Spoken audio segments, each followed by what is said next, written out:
What does it take to find hope when the world is collapsing around you? The air screamed with the wail of sirens, a sound that clawed at the heart of anyone still alive in the shattered city of Arvona. Dust hung thick, a suffocating veil over streets once filled with laughter.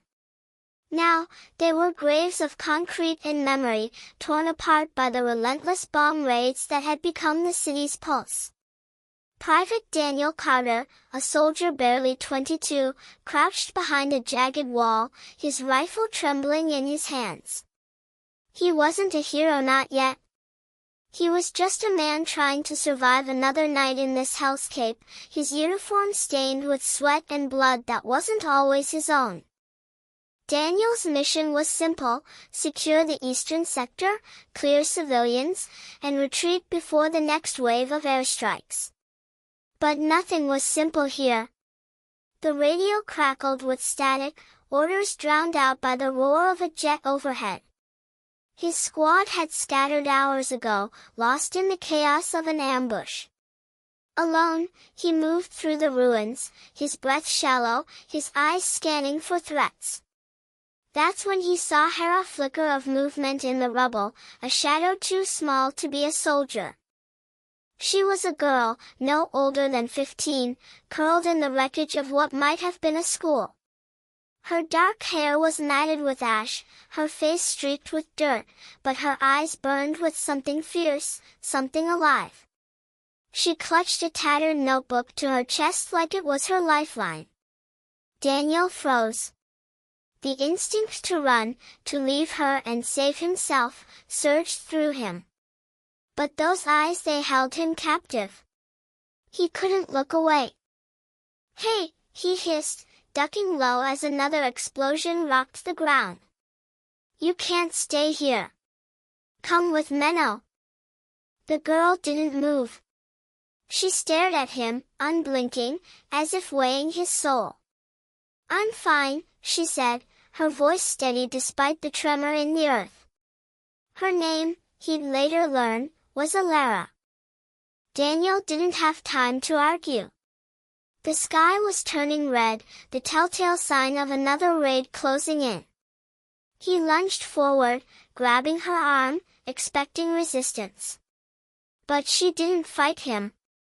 She followed, silent, her steps quick and sure, as if she knew the ruins better than he did. They wove through the debris, Daniel leading her toward the evacuation point 3 blocks away. His heart pounded, not just from the danger but from the weight of responsibility. He hadn't signed up to save anyone. He'd signed up to survive. The first twist came when they reached the old marketplace, now a graveyard of shattered stalls. A figure emerged from the Shadausa boy, younger than Alara, his clothes ragged, his face pale with fear. "Alara," he cried, voice cracking. "You can't leave me." Daniel's grip tightened on his rifle. "Who's this?" he demanded, his soldier's instinct screaming trap. But Alara's expression softened, and she knelt beside the boy, whispering something Daniel couldn't hear. The boy's name was Milo, her younger brother, hidden in the ruins to avoid conscription by the enemy militia. Alara hadn't been hiding to save herself, she'd been protecting him, keeping him out of sight while she scouted for food and safe paths through the city. "You didn't tell me you had a brother," Daniel said, his voice sharper than he intended. The mission was already impossible, now he had 2 kids to get out. "You didn't ask," Alara replied, her tone flat but her eyes daring him to argue. She handed Milo her notebook, and Daniel caught a glimpse of its pages: maps, notes, sketches of the city's weak points, all in her careful handwriting. This wasn't just a diary. It was a survival guide, a testament to her defiance in a world that had tried to break her. Another explosion shook the ground, closer this time. Daniel cursed under his breath. "We move now, or we're dead. Both of you, stay close." He didn't wait for agreement. He led them through the marketplace, his eyes scanning for snipers, his ears straining for the whine of incoming shells. Alara and Milo followed, their footsteps eerily silent, as if they'd learned to move like ghosts. The evacuation point was a crumbling church, its steeple half gone but still a beacon for survivors. Daniel's radio crackled again, a faint voice confirming the last transport would leave in 10 minutes. 10 minutes to cross a war zone with 2 kids who shouldn't have survived this long. He glanced at Alara, expecting fear, but her face was set, her jaw tight. She wasn't just a girl anymore, she was a fighter, carrying the weight of her brother's life and her own. Halfway to the church, the second twist hit. A low rumble grew into a deafening roar, and the ground erupted in front of them. A bomb had struck, collapsing the street into a crater. Daniel threw himself over Alara and Milo, shielding them as shrapnel rained down. When the dust settled, he saw it. The path to the church was gone, blocked by a wall of rubble. Worse, he heard voices, enemy soldiers, closing in from the south. "We're trapped," Daniel whispered, his voice hoarse. His mind raced, calculating their odds. They could backtrack, but that meant more exposure, more risk. He looked at Alara, expecting panic, but she was already flipping through her notebook, her fingers steady despite the chaos. "There's another way," she said, pointing to a narrow alley barely visible through the smoke. "It's a sewer tunnel. It'll take us under the rubble, straight to the church." Daniel stared at her. "How do you know that?" "I've been mapping this city since the war started," she said, her voice low but fierce. "I know every corner, every hidden path. You're not the only one trying to save people." Her words hit him like a punch. All this time, he'd thought he was the rescuer, the soldier pulling a helpless girl from danger. But Alara wasn't helpless. She'd been surviving, planning, protecting her brother long before Daniel showed up. He wasn't saving her, she was saving herself, and maybe him too.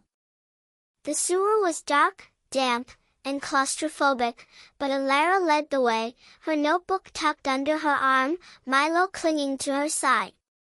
Daniel followed, his rifle ready, his respect for her growing with every step. She navigated the tunnels with a certainty that humbled him, her quiet strength a stark contrast to his own fraying nerves. The sounds of the raid faded above, replaced by the drip of water and their own ragged breathing.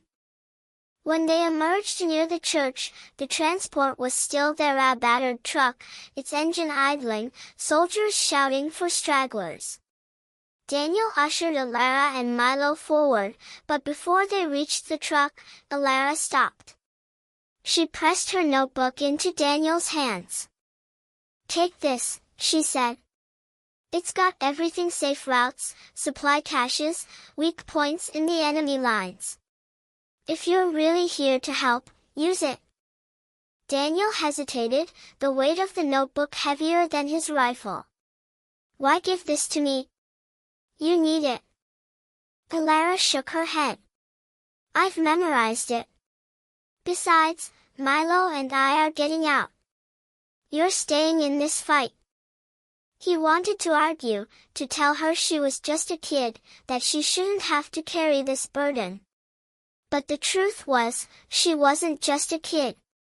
She was a survivor, a strategist, a spark of hope in a city that had forgotten what hope felt like. He took the notebook, nodding once, a silent promise to honor what she'd given him. As the truck roared to life, carrying Alara and Milo to safety, Daniel stood in the shadow of the church, the notebook clutched to his chest. The bombs still fell, the war still raged, but something had shifted inside him. He wasn't just a soldier anymore.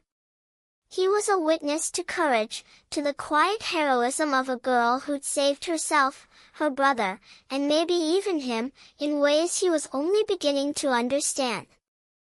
The city of Arvona would fall, but Alara's Max, her will, her defiance they would endure. And so would Daniel, carrying her legacy into the fight, determined to make her sacrifice mean something. Because in the end, it wasn't just about saving a girl in a bomb raid. It was about learning that sometimes, the ones you think you're saving are the ones who save you.